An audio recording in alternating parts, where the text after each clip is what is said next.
Hey, welcome back to episode 2 of Donkey Kong Country, Diddy's Conquest.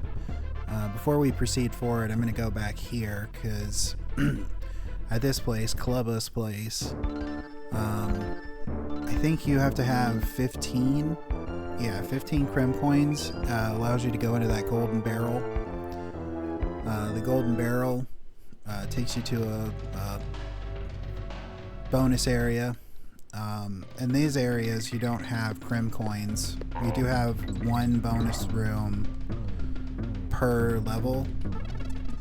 There's like 5 of these levels. The bonus room doesn't have Crim coins. Instead, they have... Instead, you just get DK coins out of it. The DK coins are necessary for basically your rank in the game. Donkey Kong Country 3, it becomes important to have the DK coins in order to actually I'll get the O later if I want. I may get it later, I don't know. But yeah, you need the DK coins in order to actually get the true ending of the game. In this one, you just get it to it's like your rank in the end of the game. The game's almost 30 years old, so I imagine that even though there's always somebody, it's always the first time for everything for some people. But game's been out for 30 years almost, like next year. So I'm not too fussed about quote-unquote spoiling it. So you get at the end of the game, Cranky is giving you a rank based on how many DK coins you got, and you get pitted up against Link, Yoshi, and Mario. If you get below a certain amount, Link is that sucked. Link is third place. Yoshi is second, and Mario is first. You also get to see by a trash can, Earthworm Jim's plasma blaster is located by the trash can, which is a pretty cool little touch. Earthworm Jim came out in between Donkey Kong Country 1 and 2, and that's the end of the first bonus level. As you can see by the exclamation point and the DK coin that everything was collected. That's how you tell if a level has got everything in it. And then we'll just keep on keeping on.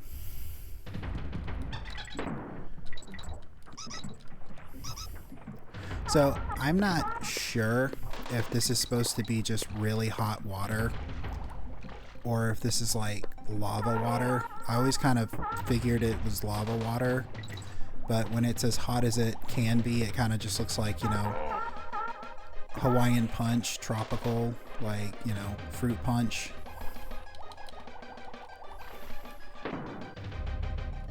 Oh.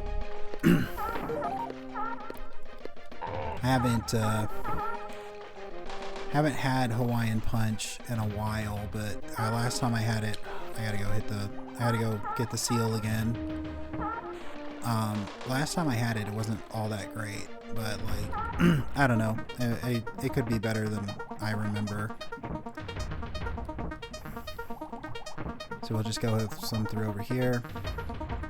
Collect some bananas. The more bananas you have, the more potassium you have. And potassium's good for you. So much so, it's every time you get 100 bananas, you get a life. And boy, could I use a life. And watch out for all these lock jaws. Alright, I'm probably not going to make it through here.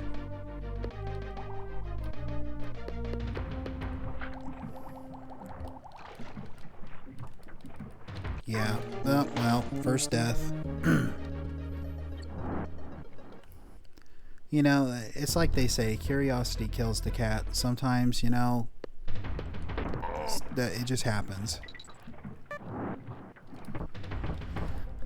Even though I've been playing this game for a long time, sometimes I forget where to go and what to do. Where's my fish? There he is.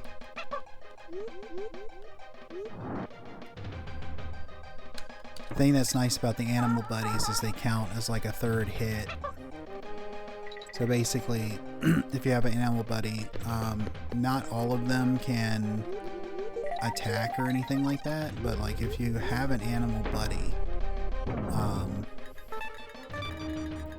you can, you know, get a third hit. So that's really nice.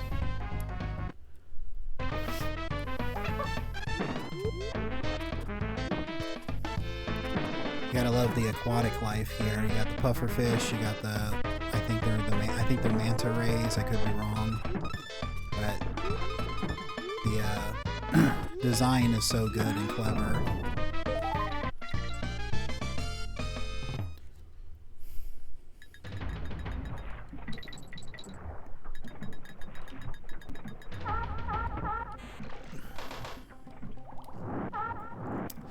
We're getting close to the end of this level here. There's not a whole lot left to go in it. We got Ong. So you can either go left, which is where you're supposed to go, or you go over here. A lot of these secrets in this game are actually really well hidden. Like, I don't know how you were supposed to find that other than just like knowing where it's at. To be fair,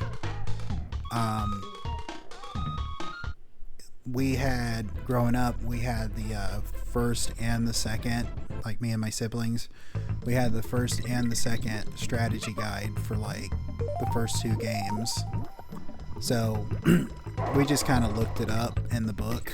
You know, you couldn't Google it back in 1995 or 6.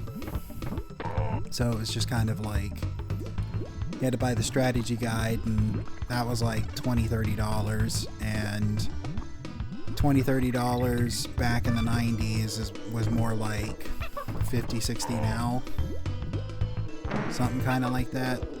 So like, you know, it was a big thing to have to justify to buy it, but luckily our parents were like obsessed with the games as well, and wanted to get 100%.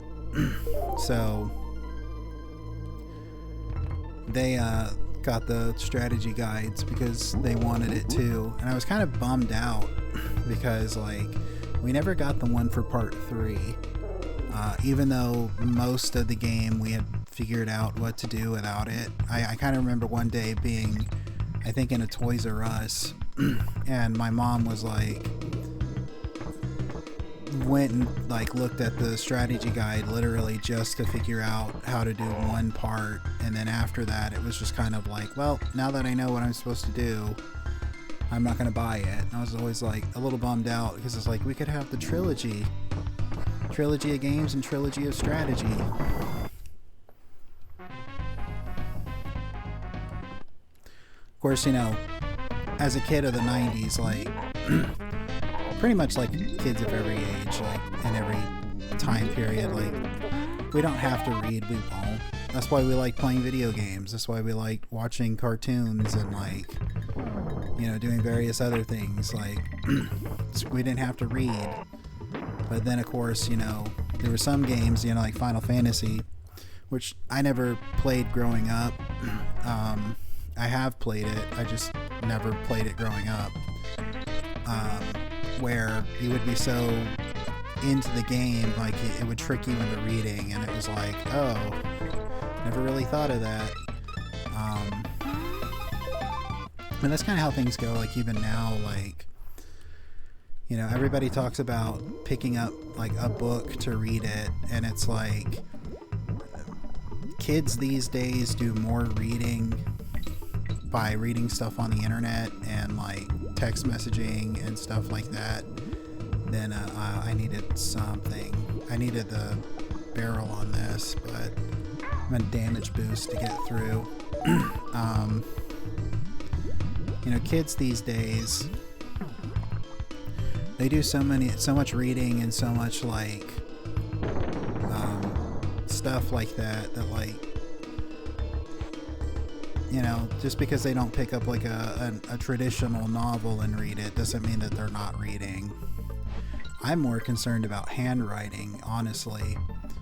Like, I know that people do more texting and stuff these days, but like, you know, handwriting is a skill that's like taking a major hit. But that's not, I guess it's only as important as you yourself find that. Like, some people don't really care about that, and it's, I don't really know how important it actually is in the long run. You know, people were communicating long before we were actually writing stuff down. I think, if I'm not mistaken, handwriting, like writing, is about like 10,000 years old or so.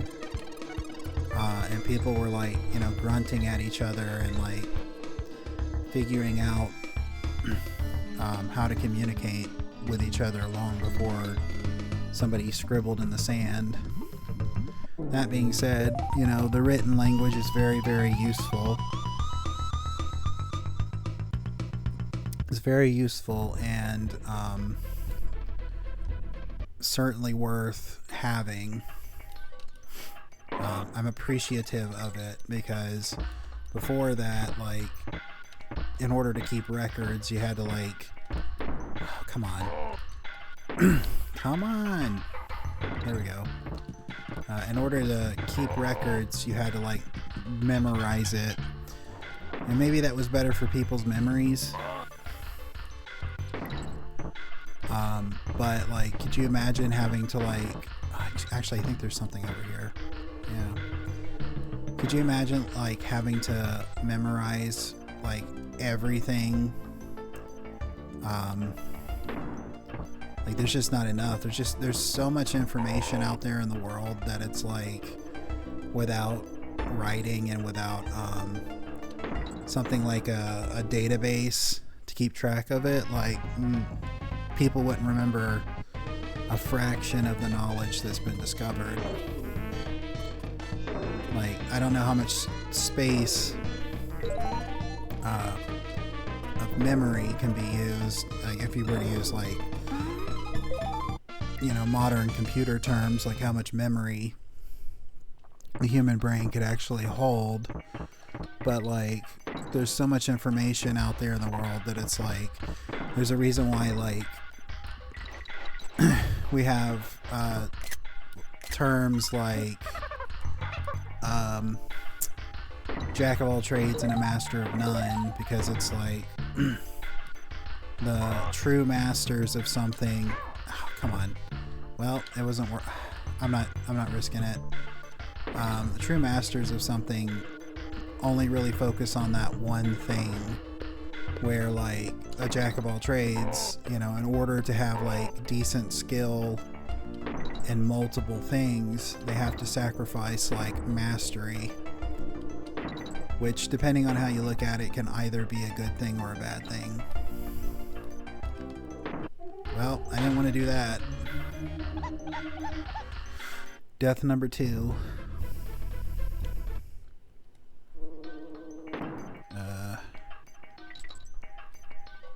I think, I can't remember if I progressed forward, if like, oh yeah, I think this is how you have to do it. If you jump over there, you're stuck, but if you come back over here, you can fly to it. This Dixie, you may or may not have noticed, has this like glide ability where she just kind of perpetually spins in the air and has kind of like a helicopter move, I guess. But yeah, so that's done. We don't have to worry about getting that anymore, unless I game over before I can actually save the game. The save, feature is with Wrinkly's Kong College. If I remember correctly, the first time that you save in each area, it's free, and then you have to pay every time afterwards. But Funky's Flights, which is what you use to get from area to area, is like the inverse of that. The first time you pay for it, and then the rest of the time it's free. Could you imagine how great that would be? If you were using public transit and like all you had to do was pay for the first time you ever went anywhere, and then after that everywhere you went was a free ride. That'd be really awesome, actually. Or like buying gas. Could you imagine like only buying gas once and then every time you fill up it was free? That'd be pretty cool.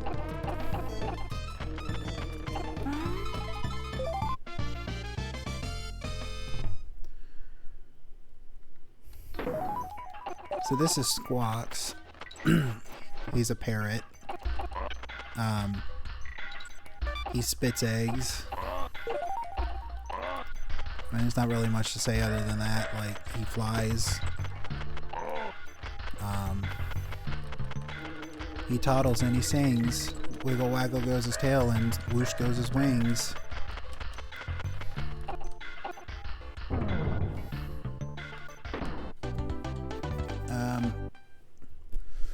So we're up to the boss of this area. I'm gonna go ahead and save it. Just because. Got a free save. I guess I'm at 25% of the game. Stuff collected. It's not a very long game, honestly. You could probably do it in a couple hours. I think my record was like less than like an hour with like 105% or 103%. I can't remember. I think this one's 103%, but to get that 103%, you actually have to cheat. So you have to like get everything in the game, but then you have to, there's like a cheat code you can do on the first level that allows you to get all of the Crim coins automatically. There's like 75 in the game, and after you've completed the game and done everything, if you put that cheat code in and get it, that's how you get the 103%. So like I said, you have to cheat. You have to cheat in order to actually get like the highest like percentage. Ow.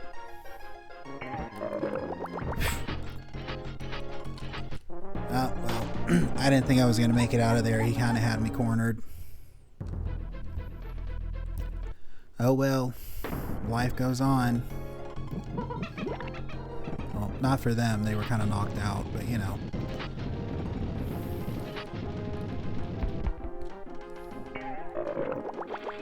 This is like a really interesting, like creative enemy. It's like a lava monster. Like just a hand in the lava. Like I wonder what the rest of that enemy looks like. You know, I mean, as you know from the previous run, like right about here, like the sword comes out on its own.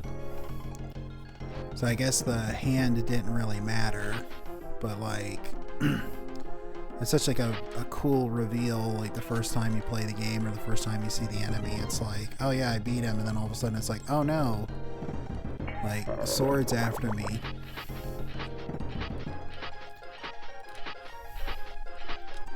Like this isn't like the first, like, this is the first time, but it won't be the last time that like there's like ghosts and stuff. And that's it. I was literally one hit away.